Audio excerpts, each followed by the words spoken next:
dossier de l'été. Alors que la rentrée scolaire rythme la fin août, près de 4 Français sur 10 choisissent de voyager en septembre. Pourquoi ce mois séduit-il autant les vacanciers, Théo Ampillac ? Le premier argument, c'est la tranquillité. Après un été 2025 marqué par des canicules et des plages bondées en juillet et en août, beaucoup veulent voyager autrement. Deuxième atout, le prix. Et oui, forcément, hôtels, locations et billets d'avion sont souvent 20 à 30% moins chers qu'en pleine saison. C'est pas négligeable. Et résultat, septembre s'impose comme un compromis idéal avec une météo encore clémente et un budget encore mieux maîtrisé. Alors, qui sont donc ces voyageurs de septembre ? Les seniors d'abord, libérés des contraintes scolaires. 40% d'entre eux préfèrent l'arrière-saison. Mais la tendance s'élargit. Couples sans enfants et actifs en télétravail profitent eux aussi de cette souplesse.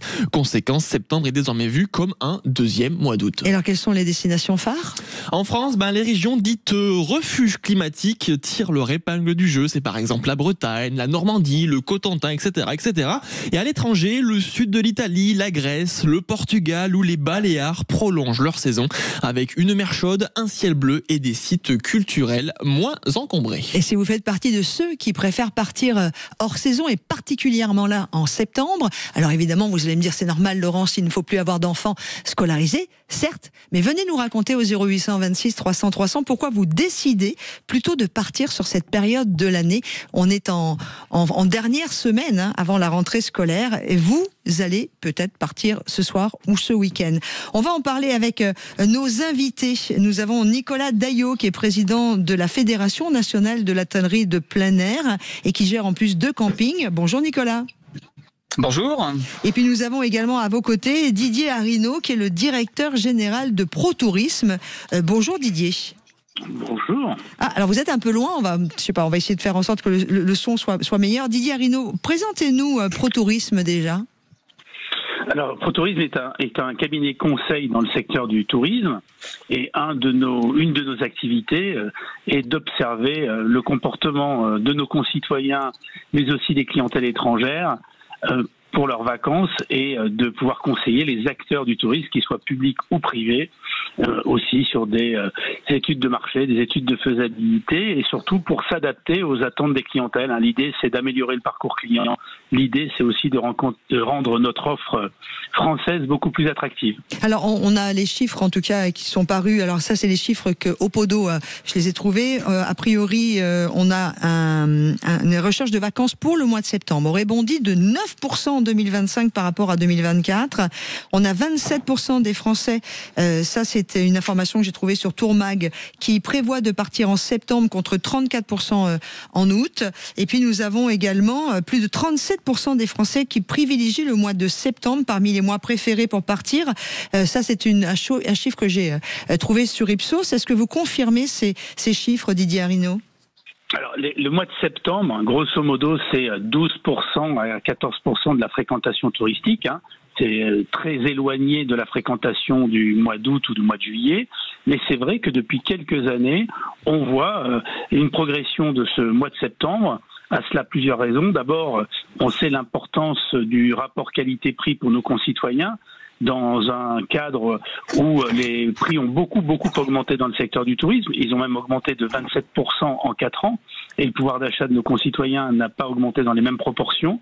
Donc, ceux qui le peuvent essayent de trouver des solutions pour payer moins cher et aussi pour avoir moins de monde. Et c'est vrai que le mois de septembre est propice à la découverte de nos destinations et propose souvent un bon rapport qualité-prix. C'est souvent 25-30% moins cher qu'au mois d'août et ça rend le mois de septembre attractif. Et puis il y a aussi ceux qui partent parce qu'ils ont travaillé en juillet-août et qui ont la possibilité de partir à cette période de l'année.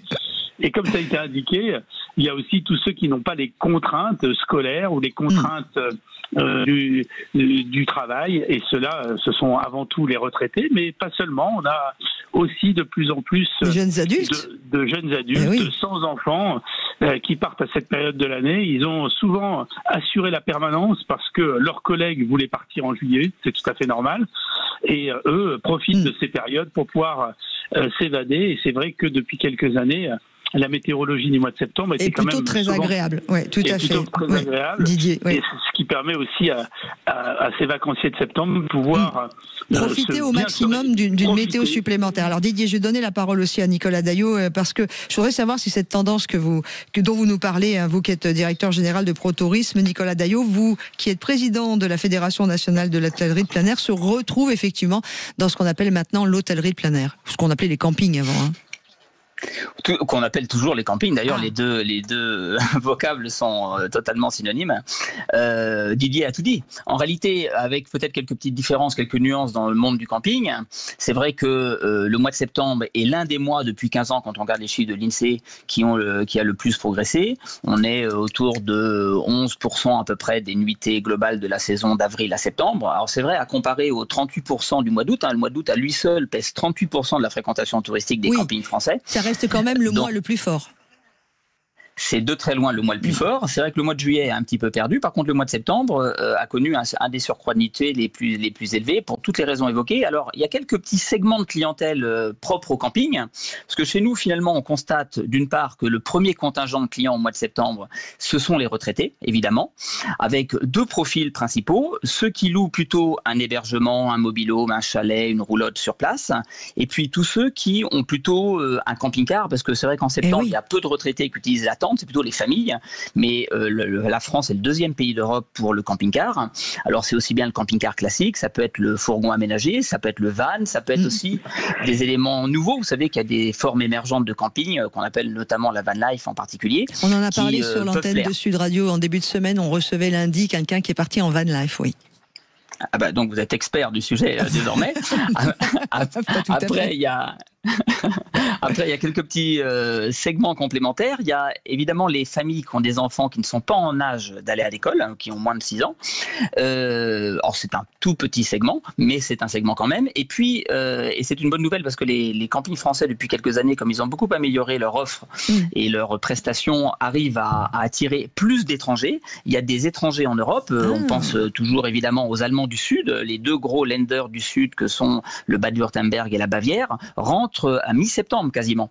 Et donc, on a pas mal de familles allemandes avec enfants qui sont présents encore dans les campings sur la première quinzaine de septembre. Donc, tout ça fait que ça a gonflé. Et puis, le prix, parce qu'un mobil-home en basse saison, actuellement, là, au mois de septembre... On sait que l'argent, c'est le nerf de la guerre. Entre 200 et... Entre 200 et 300 euros la semaine, vous trouvez facilement un hébergement quand vous êtes retraité, par exemple, tout compris. Dans quel coin? Parce qu'il y a quand même encore des différences selon les coins de France. Alors, les coins de France, oui et non à la fois. Oui, c'est vrai, il y a des régions plus chères que d'autres, mais c'est surtout la catégorie de camping qui va quand même jouer. Sachant qu'un hébergement de très bonne qualité, haut de gamme, qui va être loué 1 000 euros début août, vous allez le trouver à 250-300 euros au mois de septembre, y compris dans le sud de la France. D'autant plus qu'aujourd'hui, il y a beaucoup d'offres, parce que c'est vrai que tout n'est pas forcément plein non plus. Donc, les professionnels du tourisme savent faire des efforts tarifaires aussi sur cette période-là, ce qui permet aux retraités, et d'ailleurs, c'est l'un des arguments numéro 1, ce qui permet aux retraités de partir en vacances, déjà au calme, quand les animations dans les campings sont terminées, quand il n'y a plus les enfants, évidemment, ils ont souvent eu leurs petits-enfants pendant l'été, donc ils sont contents de retrouver une vie très calme au mois de septembre, où il n'y a pas forcément d'activité particulière, ça permet de visiter la région, de faire de la randonnée, etc. Disons que c'est ça qui est important, c'est qu'au-delà du logement, excusez-moi d'accélérer un petit peu, c'est que c'est pas simplement le logement, c'est aussi tout ce que l'on peut faire en ayant un peu moins de monde, parce que il y a beaucoup j'entends parler moi autour de moi de plus en plus de gens qui n'ont plus envie d'être avec une foule comme ça de touristes. Mais ça, évidemment, si ça peut paraître évident, je voudrais qu'on revienne aussi avec vous, Didier Arrineau, directeur général de ProTourisme, qui est avec nous sur Sud Radio pour ce dossier de l'été, sur le fait que est-ce que c'est une tendance qui, selon vous, va s'installer de plus en plus fort, ne serait-ce que pour une seule raison, au-delà des enfants qui vont à l'école, c'est le prix. C'est qu'on a quand même une différenciation de tous les tarifs, vous en parliez également, Monsieur Daillot, qui est assez incroyable. On peut aller du simple au double, voire plus. Absolument, il y a des écarts tarifaires qui sont considérables et comme le dit Nicolas Daillot, on peut partir quasiment un mois pour le prix d'une semaine au mois d'août, en partant au mois de septembre. Ça intéresse beaucoup les retraités. Vous savez, ce qui va faire la progression du mois de septembre dans les années qui viennent, c'est à la fois le vieillissement de la population, il y a de plus en plus de retraités, et oui. C'est aussi le fait qu'il y a un certain nombre de salariés qui peuvent se permettre de partir au mois de septembre et de faire aussi du télétravail, en partie. Et puis, enfin, et ça c'est le phénomène majeur, c'est que il y a une très forte envie de vacances, il y a un désir de vacances, mais il y a un pouvoir de vacances qui est lié au pouvoir d'achat, qui lui est beaucoup plus contraint. Donc partir au mois de septembre, c'est une façon de passer de belles vacances avec moins de monde, de profiter d'ailleurs de toutes les activités, mais aussi de pouvoir circuler plus facilement dans les destinations de villégiature et de passer de très belles vacances avec un excellent rapport qualité-prix. Souvent on dit que la France est chère, c'est vrai, mais vous savez, cette année, il y a quand même 400 000 Français de moins qui sont partis à l'étranger par rapport à ceux qui avaient l'intention de le faire. Pour une raison simple, c'est parce qu'ils se sont rendus compte aussi que les prix à l'étranger avaient beaucoup augmenté. Donc la destination France hors saison, c'est une très belle affaire, à la fois financière, mais c'est aussi une belle façon de découvrir bon nombre de destinations, de profiter des patrimoines, de profiter aussi de la gastronomie. Il fait un petit peu moins chaud, donc c'est toujours plus agréable de profiter de la gastronomie à ces périodes de l'année. En tout cas, ça va aller en s'accroissant. Et d'ailleurs, on a une saison touristique qui a tendance à s'allonger jusqu'aux vacances de la Toussaint. Alors Didier Arinaud, on en parlera dans quelques instants si vous le voulez bien. Allez pas trop vite, messieurs, là, parce qu'on aura une pause tout de suite. Et puis dans quelques instants, avant de parler effectivement de cette période qui semble même s'étaler jusqu'à la Toussaint, on aura le plaisir d'accueillir Julien au 0826 300 300 qui lui nous expliquera pourquoi il part en vacances en septembre.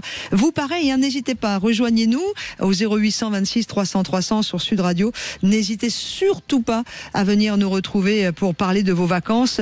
On a Antoine qui dit qu'il arrive, la Nathalie qui dit qu'ils sont partis une semaine fin juin et ils repartent une semaine début septembre. Enfin voilà, il y a plein de gens qui préfèrent cette période-là. Venez témoigner vous aussi sur l'antenne de Sud Radio dans notre dossier de l'été. Sud Radio. Sud Radio. Parlons vrai. Parlons. Le dossier de l'été. Et on continue de parler de cette tendance qui s'accroît année après année, des départs en vacances plus tard, en septembre, ceux qui ont décidé de partir en septembre, et on essaye d'en faire le point sur cette nouvelle tendance, en tout cas qui n'est pas nouvelle, mais qui a l'air de vraiment s'installer et de plus en plus longtemps, avec Didier Arinaud, qui est directeur général de ProTourisme, et Nicolas Daillot, président de la Fédération nationale de l'hôtellerie de plein air. On va revenir avec vous, messieurs, dans quelques instants, mais je voudrais accueillir aussi à l'antenne de Sud Radio au 0826 300 300 Julien qui a eu Manu au téléphone, notre standardiste qui l'a accueilli et qui partait toute sa vie lui en septembre. Bonjour Julien. Oui, bonjour. Merci d'être tout à fait. avec nous. Moi j'ai toujours été hors saison. Oui. Pour plein de raisons. Déjà la facilité de réserver, parce que juillet-août, si on s'y prend pas juillet-août de l'année précédente, on est sûr de rien avoir. Ah, c'est pas faux ça. Alors que là, septembre, c'est quand même déjà beaucoup plus faible, donc on peut se prévoir, s'y mettre 1 ou 2 mois à l'avance. On sera pas dans le jus, on trouvera quand même quelque chose. Pour le même prix, on est surclassé, donc on bénéficie des logements beaucoup plus prestigieux, avec beaucoup plus de prestance. On a plus de disponibilité pour les activités, et on se retrouve aussi avec une population de retraités, donc des populations plutôt calmes, plutôt tranquillisantes. Il n'y a pas de... Alors j'ai rien contre les enfants qui courent et qui braillent, ils ont raison, il faut bien qu'ils se défusent.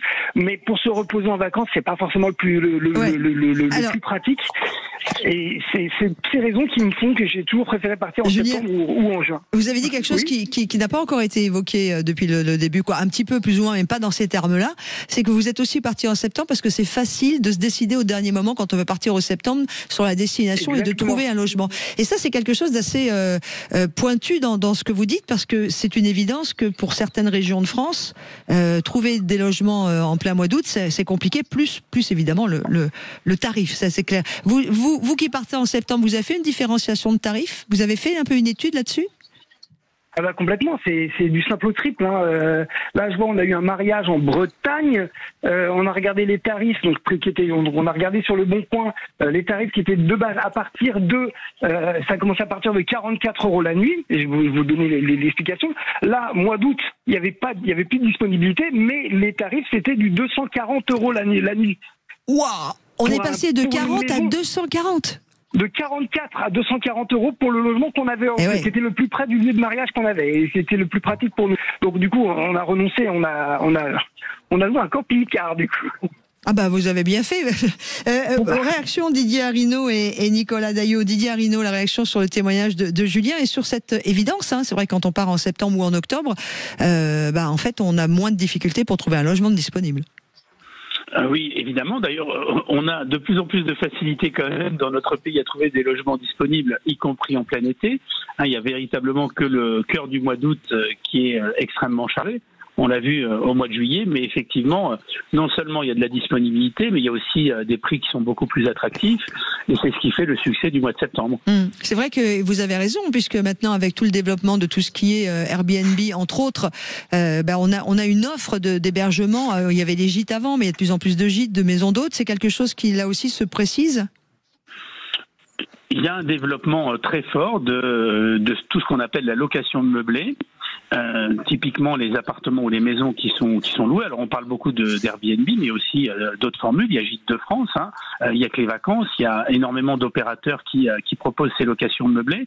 Mais c'est vrai que quand on veut un bon compromis avec du service, il y a aussi, et c'est le succès de l'hôtellerie de plein air, comme celui du camping de Nicolas Daillot, où c'est une très très bonne façon de passer des vacances avec de l'activité.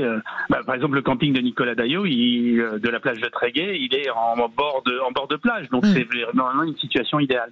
Nicolas Daillot, d'ailleurs, tiens, bim, merci beaucoup pour la transition, Didier Arrino. Vos campings sont où? Parce que vous êtes le président de la Fédération nationale de l'hôtellerie de plein air, et vous avez 2 campings. Ils sont où? Alors il y en a un qui est dans le golfe du Morbihan, à côté de Vannes, et le second est dans la baie de Douarnenez, entre la Pointe du Raz et la presqu'île de Crozon, sur la plage, comme l'a dit Didier. D'ailleurs, puisqu'on parle de destination, Julien reste avec nous encore quelques instants.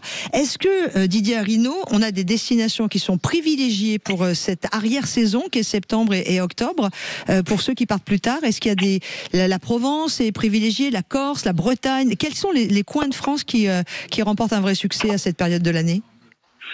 Alors, on a une belle répartition quand même à cette période de l'année. Il y a des grandes destinations et il y a des destinations qui fonctionnent mieux au mois de septembre qu'au mois de juillet, par exemple. C'est le cas du Pays Basque. Une ville comme Saint-Jean-de-Luz a une plus forte fréquentation au mois de septembre qu'au mois de juillet. Il y a aussi la Côte d'Azur qui fonctionne très bien, mais il y a la Bretagne, comme on le disait, qui est une formidable destination du mois de septembre. On voit que le littoral, en règle générale, est plébiscité par nos concitoyens lorsqu'ils partent en vacances, mais aussi par les clientèles étrangères. Et puis il y a aussi une clientèle du mois de septembre pour le tourisme urbain. Ça fait partie aussi des tendances et des découvertes. Et là, on a aussi la concurrence des grandes villes européennes qui nous font concurrence et qui sont accessibles via les low cost. Mais pour ce qui est du tourisme français, on a une belle répartition dans l'espace.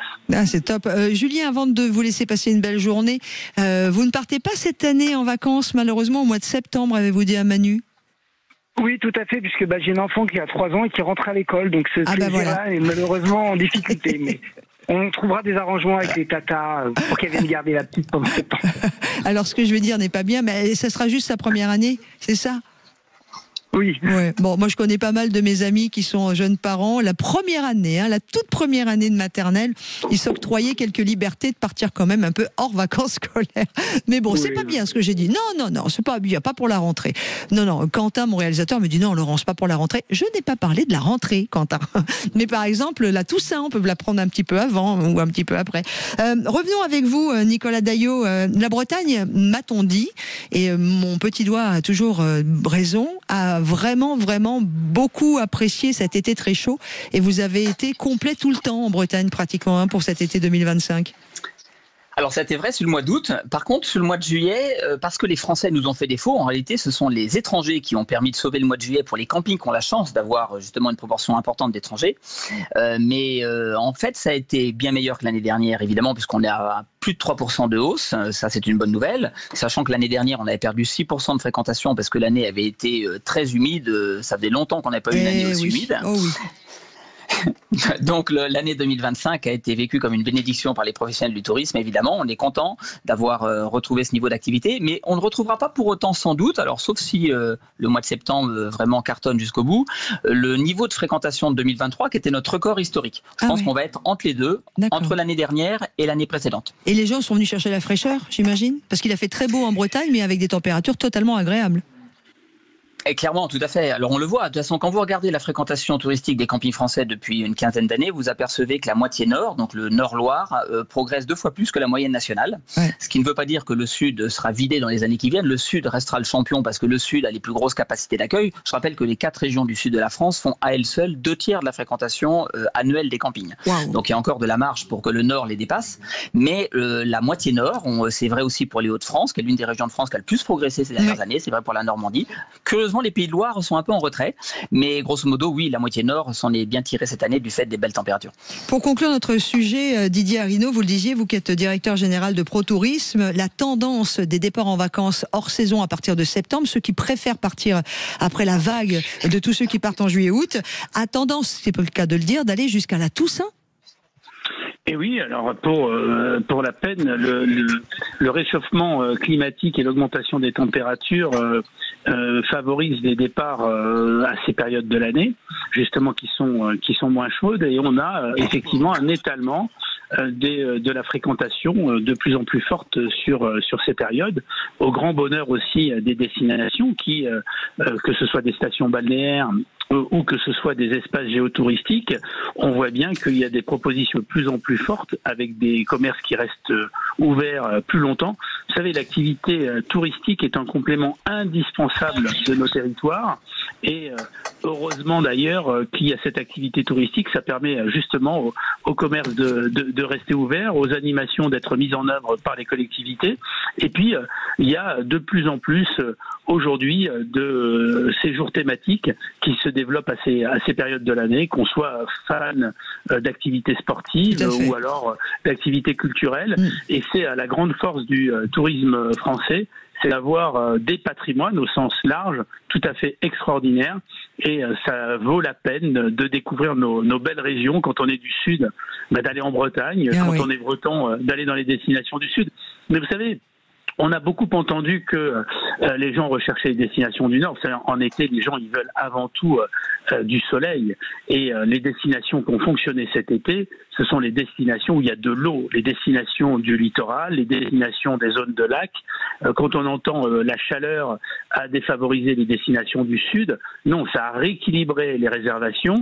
Mais quand on part en vacances en été, on cherche avant tout les destinations soleil. Et ça a été le cas encore cette année, et des destinations où on peut se baigner, des destinations où il y a de l'eau. Où il y a de l'eau, oui, tout à fait. Pour conclure, s'il vous plaît. Oui. En conclusion, justement, le complément de ces vacances hors saison, c'est de pouvoir découvrir les patrimoines et être un peu moins dépendant de ces destinations avec de l'eau. Eh ben, en tout cas, c'était merci beaucoup, un sujet sur lequel vous avez été parfait, Nicolas Daillot, président de la Fédération nationale de l'hôtellerie plein air, et Didier Arinaud, directeur général de ProTourisme, pour mieux comprendre ceux qui partent en septembre et qui privilégient l'arrière-saison plutôt que le plein été. Merci à vous deux. Merci d'avoir été avec nous sur Sud Radio. Et quant à nous, eh bien,